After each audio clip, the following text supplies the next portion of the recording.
I'd first like to recognize all the Gold Star families. Would you please either raise your hand or stand up?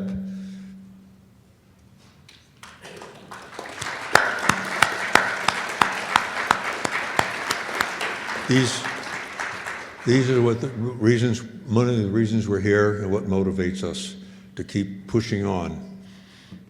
Okay.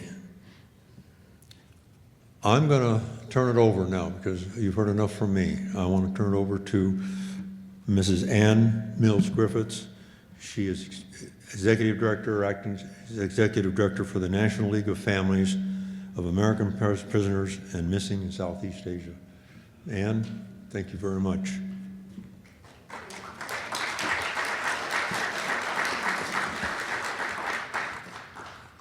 Hi. Didn't know how many people were back there, but it's quite a few. I'm not the executive director anymore. I haven't been that for a long time, but I was chairman of the board also.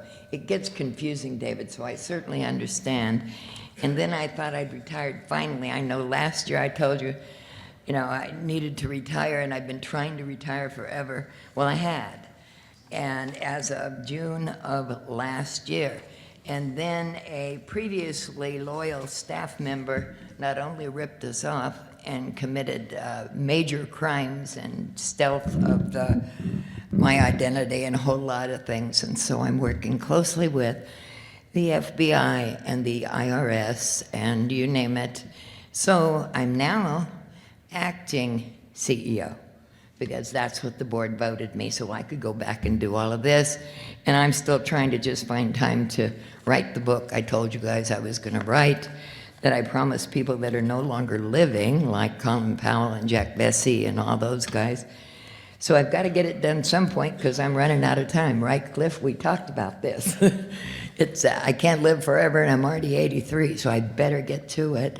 So I'm trying to get the other stuff straightened out.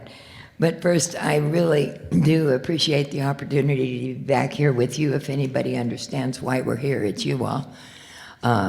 And you know the priority you put on your own men, which, excuse me, which we certainly share.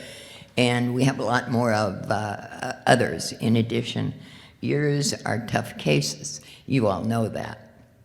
But it also shows you recognize the meaning and the importance of not only honoring and remembering them, but learning more about what's going on to try to account for them and bring them home and devote our attention and our government's priority to the business of accounting for them with the priority that's necessary. You have some of the top people in the government here that work this issue, certainly Kelly McKeag, whom I've known since before he was in his position or any of those positions, and his wife, Nancy, who is definitely his strongest asset. And she's a dear. But you have some good people here from Stony Beach and DPA, so please ask them questions. If we don't have time at the end, you can stop any of us. And Dave Huffman and his wife are here from Mission POWMIA, the newer organization that was started.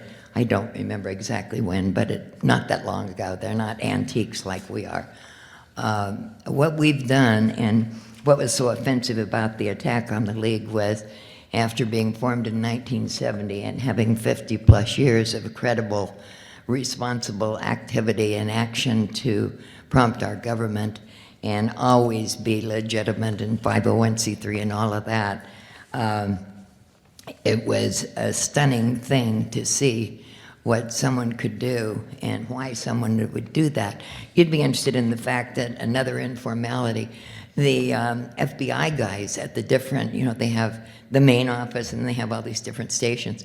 They actually were into competition because they all wanted to represent the League, because they're all retired military, and they were so offended that anybody would do that to the little tiny League that has worked so hard for 50 years for no reason except to bring our missing servicemen and civilians home. So I appreciated that enthusiasm and commitment that they showed, and they are doing a good job, but it's hard to put your finger on specifics. We may know more when I go back to DC this week after the dinner on Thursday night. And the next 2 weeks, maybe, because we understand that Jennifer has pled guilty, but all that means is she won't go to trial, so her husband probably won't also get indicted, guilty as we're confident he is in the overall scheme of things. But it's been another learning experience, like as if I haven't had enough learning about the U.S. government after all these years. So you know, what got me into this was my brother. We got him back. It was a miracle. He was buried in 2019. Nobody ever thought we'd get him. Nobody in the government or anyone in our family.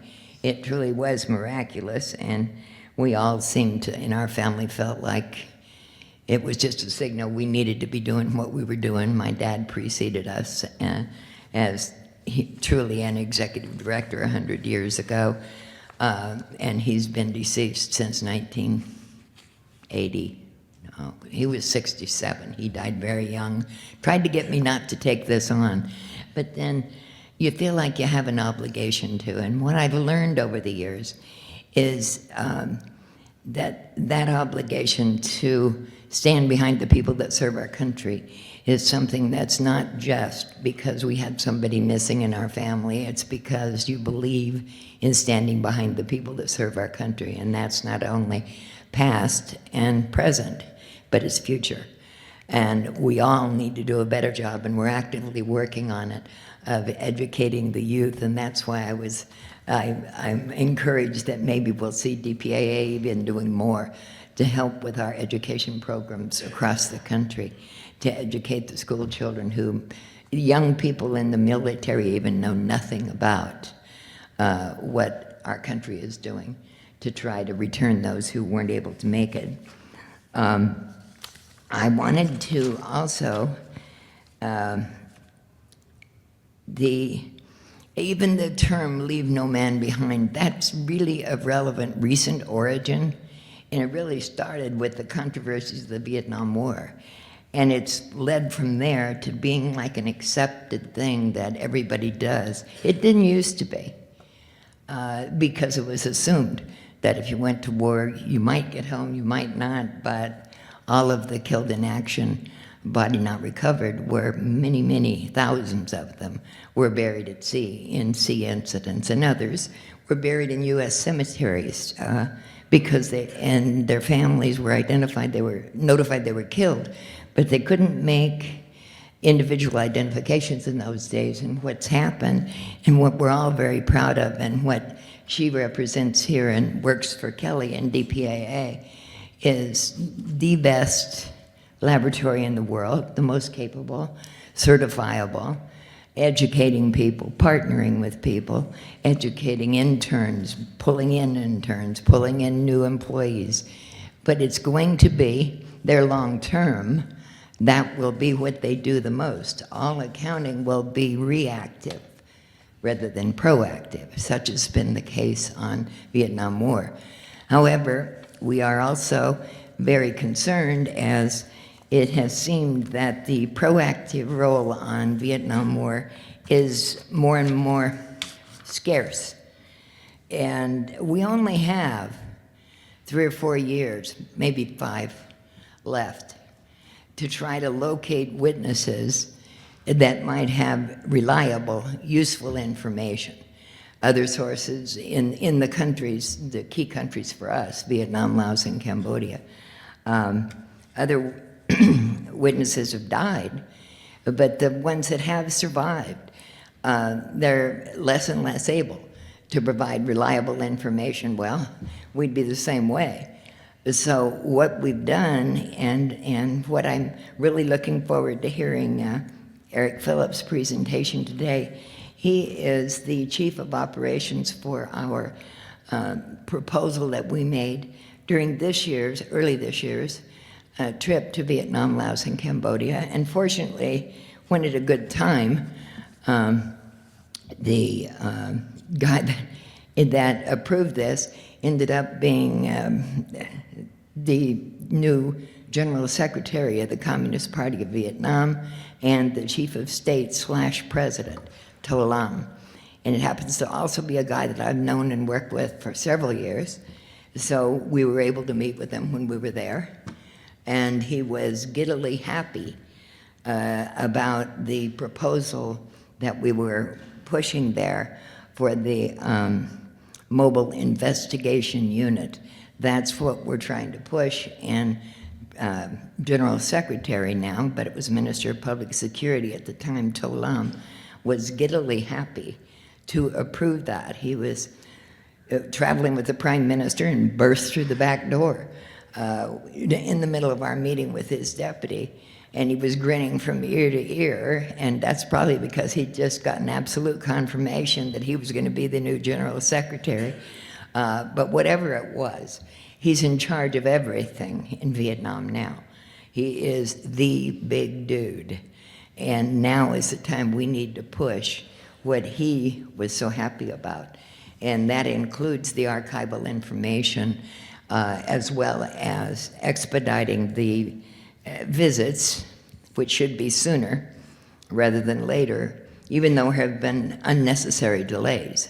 But I won't go into those. It's too aggravating and irritating. So we won't go into those. But with Eric Phillips over there as the Chief of Operations and Brad Taylor as the Chief of Stony Beach, we're in good hands as they go to finalize those details with the Vietnamese. If there's anything that's going to save the DPAA priority and get answers for us in that process in the next 3 or 4 years, it's going to be the follow-up investigations that they're able to conduct, that Matt and his people are able to analyze and utilize and implement, and the archival information that they still have that they can readily provide, that we certainly have qualified U.S. officials on our side, so long as they don't all go to work on World War II in Korea. But that's a different subject, and I think we can do well, and I'm encouraged by the Vietnamese reaction, so now it's a matter of time to put up or shut up for Tolam and his cronies that he now controls in Vietnam. So we shall see, and Kelly's people will be the test of whether we can all celebrate together. We've been invited to come to Hanoi in April of 2025 to celebrate. It's kind of hard one for me. I have to put it in certain terms. It's not just Vietnam's takeover of the entire country. I prefer to put it in terms like unification of the entire country under one leadership, or something that doesn't sound so pro-communist. I've had a unique relationship with all of the different governments there, and because I've been around so long and worked with them so many years, in every stop when we were just there, we met with senior leaders, including the new Prime Minister, Huffman, that's Prime Minister, right? He's the son of Hun Sen, it's now Hun Manet, but I've been working with his daddy since 1984, so I'm sure his daddy just said, yeah, you're going to meet with her, go meet with her. But in any event, Hun Sen's not anybody to mess with. You do what he says. He's still very powerful, even though he turned this over to his handsome young son. And then in Laos, Salum Sai is the deputy prime minister. I didn't see the prime minister this time, but I've been working with him for years. First met him at the Lao Embassy backyard party in D.C. a long time ago, before he was so important. So it is interesting that when we go, only because I've been there forever and shouldn't be still traveling that much or that far, I've known him so many years. So it's a matter, I've always been honest with him, totally honest. Now, I've not agreed with them on a lot of things, but they know I'm honest. And my policy is the truth is the truth, and no matter how you say it, it's still going to be the truth. And so you can say it to different people different ways, or different officials different ways, but I don't give them any wiggle room on the archival documents they can provide, and I certainly don't think the U.S. should be responding and providing them whatever they ask for in return for their cooperation, because we've already paid for it royally and don't need to be paying them anymore. We still are, to the tune of millions that we pay, not just for DPAA operations, but far, far beyond that. thanks to Senator Leahy, John Kerry, John McCain, other names that you would recognize. They're getting plenty from the United States of America to address what they call the, quote, war legacies. And they include our issue in that. I think it's important also not to think of this issue as just a war legacy. It is far beyond that. It's a commitment to the future for our military. It's a commitment to today and the future and our mentality as a nation. The gratitude we should feel for all of those who are willing to take the chance and risk their lives for what we believe in. So with that, I will turn it over to, you're going to introduce Kelly, I guess. I don't know how long I went, if it was long enough or not, but that's okay. I just did these remarks to put some thoughts into my alleged brain. So.